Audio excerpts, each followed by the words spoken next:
በአሁኑ ሰዓት በአፍሪካ ቀንድ ቀጠናና በትግራይ ድንበር አካባቢ የሚሰማው አዲስ የወታደራዊ ውጥረት ከቀላል የፖለቲካ ንግግሮች ያለፈ አደገኛ ምስጢር ይዞ ይሆን?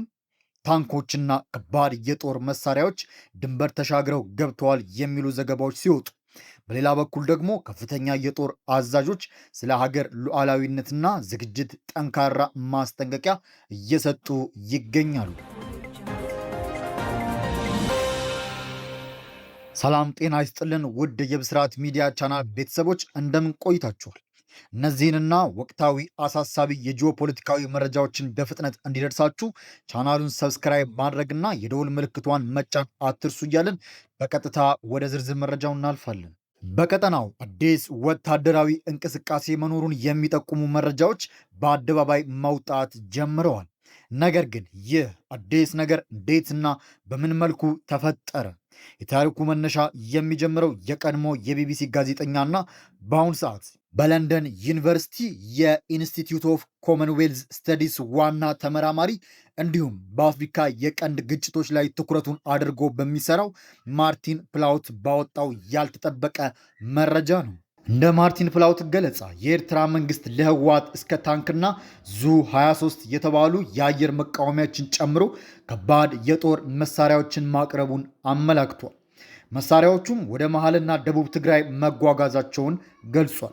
በትግራይ በኩል ደግሞ ራሳቸውን ለመከላከል የሚደረግ አዲስ እንቅስቃሴ ነው እየተባለም ይገኛል። ማርቲን ፕላውት እንደሚያስረዳው ከሆነ የኤርትራ መንግስት ከኢትዮጵያ ጋር ወደ ጦርነት የሚገባበት ሁኔታ ከተፈጠረ የመከላከያ ቀጠናውን በትግራይ ምድር ማድረግ አለብኝ ከሚል እሳቤ የተነሳ ነው ይላል። ይህ ግን የአንድ ተመራማሪ ግምት ብቻ አይደለም። የቀደመ መረጃ የደረሳቸው የኢትዮጵያ ባለስልጣናትም ኤርትራን ደጋግመው ሲያስጠነቅቁ ተሰምተዋል። በኬንያ የኢትዮጵያ አምባሳደር ባጫ ደበሌ በቅርቡ ከቢቢሲ አማርኛ ክፍል ጋር በነበራቸው ቆይታ ኤርትራ ለህወሓት እገዛ የምታደርገው የኢትዮጵያ መንግስት ሀሳብን ለመውሰድ ጦርነት ይከፍትብኛል ብላ ስለምታስብ እንደሆነ ተናግረዋል። እንደ አምባሳደሩ ገለጻ ከሆነ በኤርትራ መንግስት በኩል እየታሰበው ህወሓትን በመጠቀም ጦርነቱ ወደ ኤርትራ እንዳይደርስ ማድረግ ነው። ማለትም ትግራይን የመከላከያ ወረዳ አድርጎ መጠቀም ነው። ከዚህም ሁለቱ አካላት እርስ በርሳቸው ይዋጋሉ። የደከመው የኢትዮጵያ ሰራዊት በመጨረሻም ወደኛ ቢመጣም በቀላሉ ልንከላከል እንችላለን የሚል ሐሳብ ተሰርቷል ሲሉ አምባሳደሩ በግልጽ ያብራራሉ። ይሁን እንጂ አምባሳደር ባጫ ደበሌ ይህ ስሌት አይሰራም ይላሉ። ጦርነቱ ከተጀመረ እንደቀደመው ጊዜ ስለማይንዛዛ ይህ ሂሳብ አይሰራም፣ ከጀመሩት በአጭር ጊዜ እንጨርሰዋለን ብለዋል። ጦርነቱ ምሽግ በመያዝና በመልቀቅ ሳይሆን በቴክኖሎጂ ነው።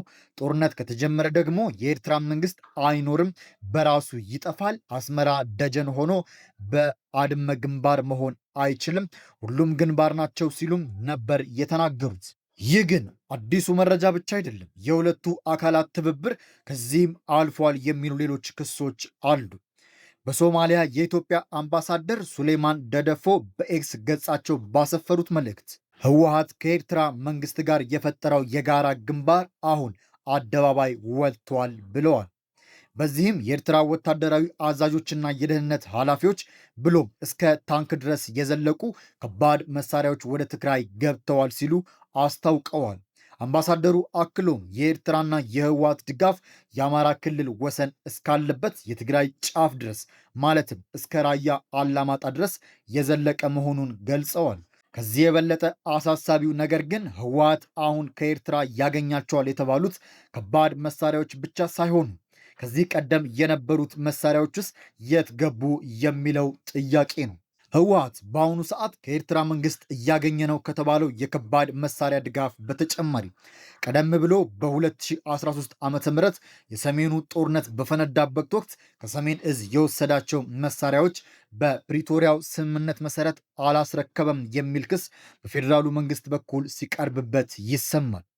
ቀደም ብሎ ነገሮች ባልተካረሩበት ሁኔታ የጦር ኃይሎች ጠቅላይ ሹም ፊልድ ማርሻል ብርሃኑ ጁላ በአንድ መድረክ ንግግራቸው ህወሓት በፕሪቶሪያው ስምምነት መሰረት ማስረከብ የሚገባውን ከባድ መሳሪያ አላስረከብም፣ ደብቋል ሲሉ ተናግረው ነበር።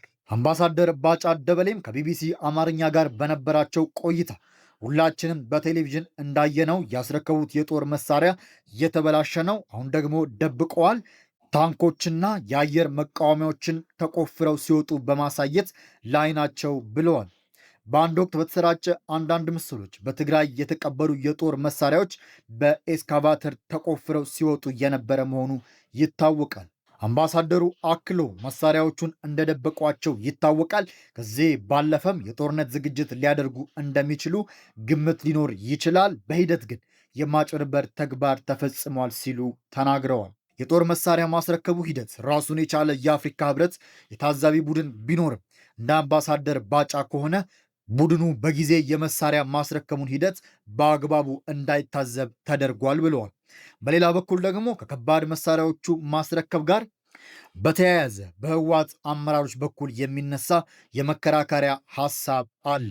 ይኸውም በወራሪዎች የተያዙ የትግራይ መሬቶች በሚለቀቁበት ወቅት በትይዩ የሚፈጸም ሂደት ነው በማለት ይከራከራሉ። የህወሓት አመራሮች የከባድ መሳሪያ ትጥቃቸውን አለማስረከባቸውን ከወልቃይት መለቀቅ አለመለቀቅ ጋር አያይዘው ሲናገሩ ይሰማል። ቀጣዩና ሁለተኛው መረጃችን የሚሆነው የጦር ኃይሎች ጠቅላይ ሹም ፊልድ ማርሻል ብርሃኑ ጁላ የሰጡት ጠንካራ ንግግር ነው። ፊልድ ማርሻል ብርሃኑ ጁላ ሻዕቢያ ከጅምሩ ኢትዮጵያን ከባህር በር ለማራቅ ከታሪካዊ ጠላታችን ጋር ጥምረት ፈጥሮ ኢትዮጵያ ላይ ደባ የሰራ ኃይል ነው ብለዋል። አክለውም ህወሓት የኢትዮጵያን ብሔራዊ ጥቅም አሳልፎ የሸጠ ለ27 ዓመታት ስልጣን ይዞ የኢትዮጵያን የባህር በር እንድታጣ አጠናክሮ የሰራ ቅጥረኛና የገዛ ሀገሩን ሰራዊት ያጠቃ የክህደት ኃይል ነው ሲሉ ገልጸዋል።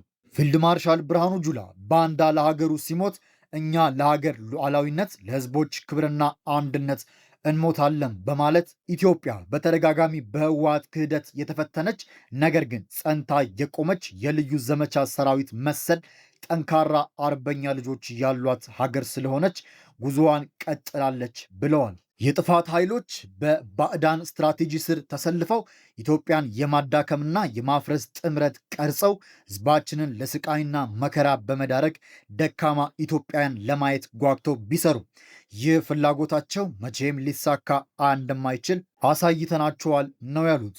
ወያኔ የኢትዮጵያን ህዝብ በመከፋፈል እርስ በእርሱ እንዳይተማመን ያደርግ እንደነበረ አውስተው የትግራይን ህዝብ ደግሞ የኢትዮጵያ ልጆች እየመጡብህና እየከበቡብህ ነው እያለ ከወንድም የኢትዮጵያ ህዝብ ጋር በጠላትነት እንዲተያይ ሲሰራ እየኖረ እኩይ ፖለቲካ አራማጅ ጸረ ሀገር ኃይል ነው ብለዋል። እንግዲህ ዋናው ጥያቄ ይህ ነው።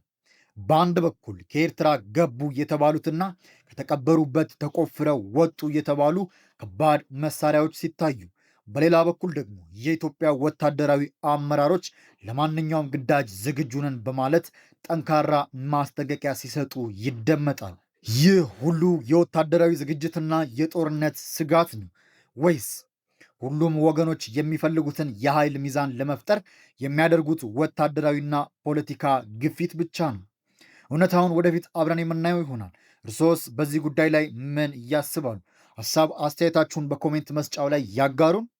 ስለተከታተላችሁን እጅግ አድርገን እናመሰግናለን። በቀጣይ ስለሚኖረን አዳዲስ ዘገባዎች በፍጥነት እንዲደርሳችሁ አሁኑኑ ሰብስክራይብ ያድርጉ እያልን ሰላም ለሀገራችን ይሁን።